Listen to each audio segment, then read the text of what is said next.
And yeah, in this segment, actually, I wanted to speak on, as far as like an author, as a writer, what my preference would be. I actually saw a question on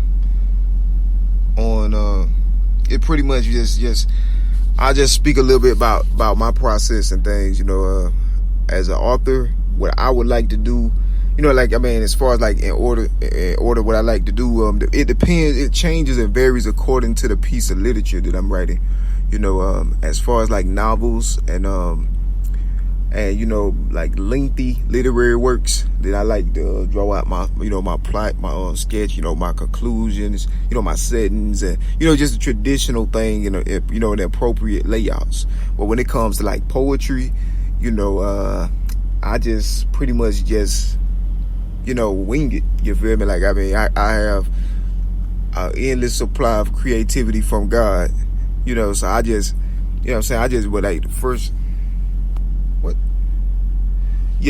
thing that comes to my mind, I pretty much just, embrace that. Like, I write off the top, as, seen in my micro poetry, and as well as my major, longer poetic works. Like, poetry, I rarely ever, like, think of, like, a introduction and settings and conclusions and all that and apply it. And, I don't really do that like with poetry. I just pretty much just express what I feel, I vent, and then it helps me heal through the pain and things I've gone through. Sometimes talking about it, writing about it helps. It makes it easier for me throughout all the years, as, as many other, artists and authors do, the things that happen in my life, it helps me, poetry is a whole lot for me.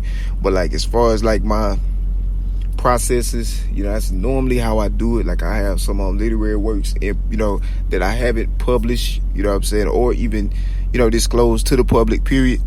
And I got them in concept, but I did share the titles with you all because, like, in the past, I noticed like when a lot of my information was being like taken out of my devices and things like that, and it was being like people benefiting from it. Nobody never knew. Because, when you were underneath smear campaigns and all that, nobody would have known, where some was getting their sources from. But, I didn't understand how it was doing, how that was happening. I knew it was happening, like, I think of a genius idea, and I put it in my notepad, in one of my devices. And then my device started acting crazy, acting funny. And then, before I know it, it's in society, a trend already. And, it ain't nothing I can say or do. I've seen it hundreds of times. And it just, it's no greater pain, especially when you're a creator and, you value your work. That's the only thing that you have in this world that you can say is yours, is your talent, your art. And then, to see things like that happening, it's no greater pain when there's nobody there to fight or help you. And then there's no kind of law or any, there ain't no kind of like anything to protect intellectual property from my experience. There's no legal nothing in this country, that defends people's intellectual property and things. And I learned that. And then you got some people who play on the gray areas, and they intentionally try to twist things like that up. So it's to finesse people. So it's a lot to it, But in my early years, man, my photos, my own folders, I had folders. And like, I love the art of poetry, man. I love the versatility and everything. And so I ended up fine-tuning my own style, I found my own place in the world of poetry. And it was, at first it was a whole bunch of tall grasses and weeds and all types of, bushes and pests, and it was all kind of thorns and thistles and things. It wasn't nothing there, you feel me, in that space. But then, over time, I started, I started indwelling it, more and more and more. And then to the point where I carved and made my own path. And then I paved the way for a whole bunch of things that even I don't get credit for, and then it just bridged out. And I just do, but as I stayed true though, because, even from the beginning, I presented everything I did as unto the Lord, so I ended up inspiring a whole bunch of parts of society. Never got credited for it, instead I got murdered for it. It's just been like weird, but a lot of my stuff blossomed, just looking at the upside of things. But it's so much to this, writer's life. To me, it's so much more than just like a hobby. It's like a life. It's the way of life. It's like breathing. I love to write. It's a part of me, who I am. It's always have been. I love, I just love the prompts, creative, right? All types of different things, So whenever I'm not being persecuted, that's pretty much what I do, forever, man. Work, make panegyrics and things, glorifying God in magnificent ways that ain't, ain't been did before. That's what I specialize in, at will, But that's one reason the devil had so much persecution on me, though, because that would try to distract you. Like they make it impossible. They break the laws of the lands, structures everything possible through hell and high water. The whole kitchen sink, everything possible. Some entities and influences been doing to prevent a person from being able to glorify God and be, and fully display the full extent of their depth, talent, creativity, and everything. So they try to keep you bounded and held down, and buried down, like heavy laden.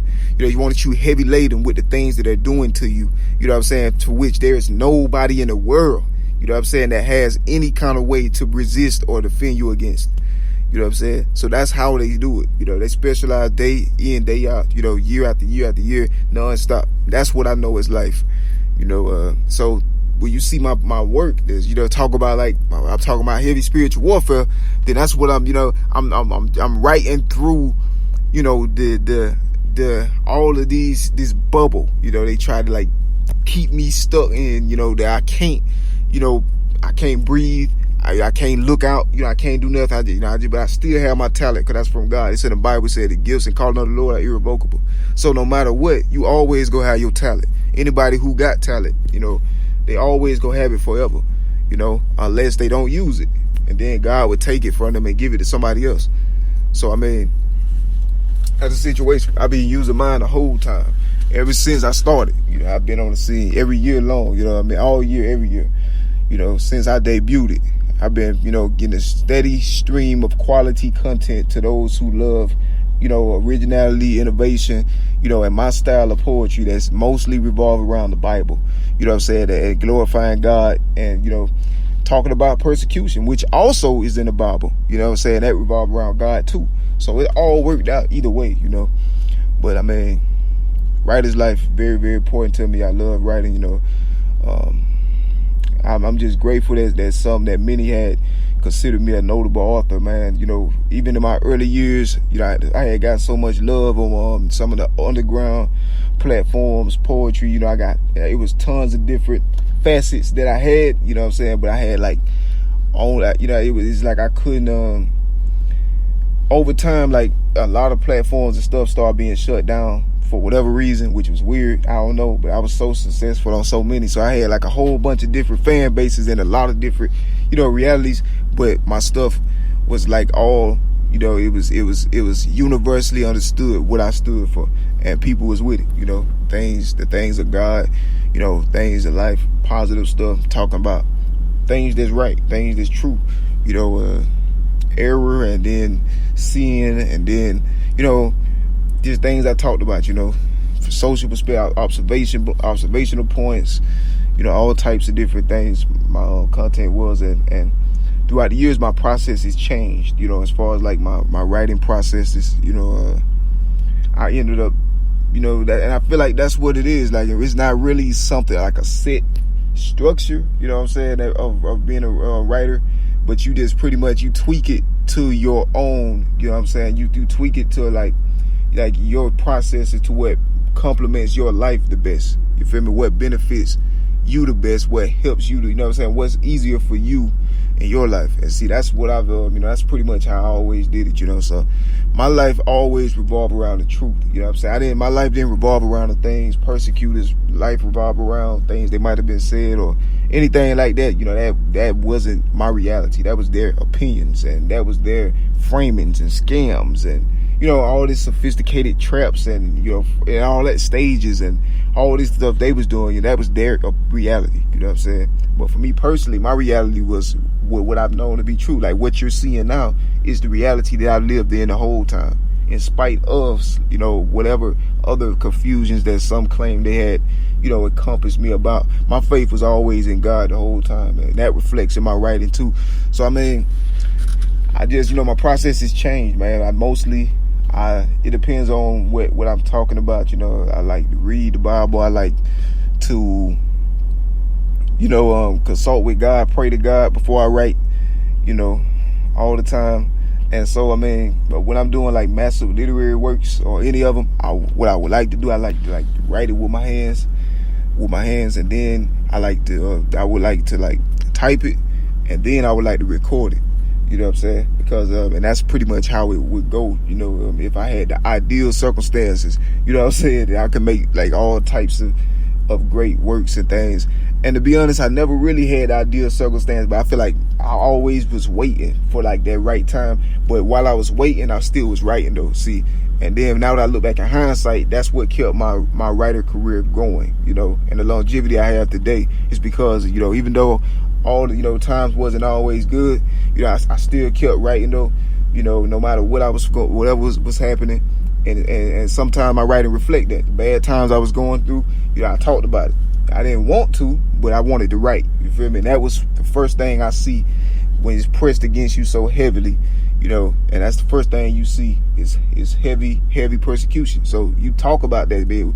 Most likely, man, people in everyday, like say if somebody just in everyday life in society, you know what I'm saying, they used to things, but I mean, they just, you know, it's just things just the way it is. And then say one day they go outside of their neighborhood and then they see something that's out of the ordinary, you know, that's ridiculously out of the ordinary, you know, just on that day or something. Most likely, you know, they're gonna mention it. You feel me? Like sometime, you know what I'm saying, to someone, like, you know, like this is, I don't know, that's different. You know what I'm saying? Like it ain't really, and that's kind of like the situation. You mean things that you see, or, you know, you talk about it, and that's why, like, some of my heavy persecution, I was talking about the things that I've heard, things I saw, witnessed, and been through, and sometimes the process was just as short as that. You know, I just put that straight into my stuff, because it was the first thing on my mind. I'm like, well, this is reality. But I mean, yeah, I wanted to get all my stuff like verbalized, because the devil was so much against that in my early. I didn't really understand why. You feel me? Like, I didn't understand. I realized I was getting heavily attacked. I'm like, man, somebody really, really jealous of me, you know, because I be in my own privacy of my own, you know, dwellings. It did, like, I can write like a cool poem, you know, like a tight one, like straight, you know, straight fresh aesthetics, like straight out of heaven, like it's straight from the, you know, from the press. You feel me? Like from the press, like as far as like the heat. You know what I'm saying? The heat press and all of that. And I refine this flame and things. Validated through God and the Holy Spirit. I'm like, okay, I'm gonna put this out and show God's people this, you know, so they might need to hear it. And then, you know, I would at that moment, you know, before I even get it out good, it's, you know, I'm getting attacked and, you know what I'm saying, with measures of things that I didn't even live according to, you know, threatening intimidations and all this kind of stuff nonstop, and it follow you wherever you are, and remind it just was like over time I got used to it. I'm like, I don't know what's going on, but it's the devil. I know it's the devil because that's what the Bible told me. So, you know, before this even was happening, I knew the Bible. So I'm like, well, this is I'm gonna fight the devil. You know what I'm saying? According to the Bible. From then on, I that's what I do. I fight. You know what I'm saying? But I ain't never had the intentions of, you know, being able to, like, you know, to embrace the things, you know, fault the things that I ain't really had the intentions to, you know, weaponize my platforms, but I was forced to though.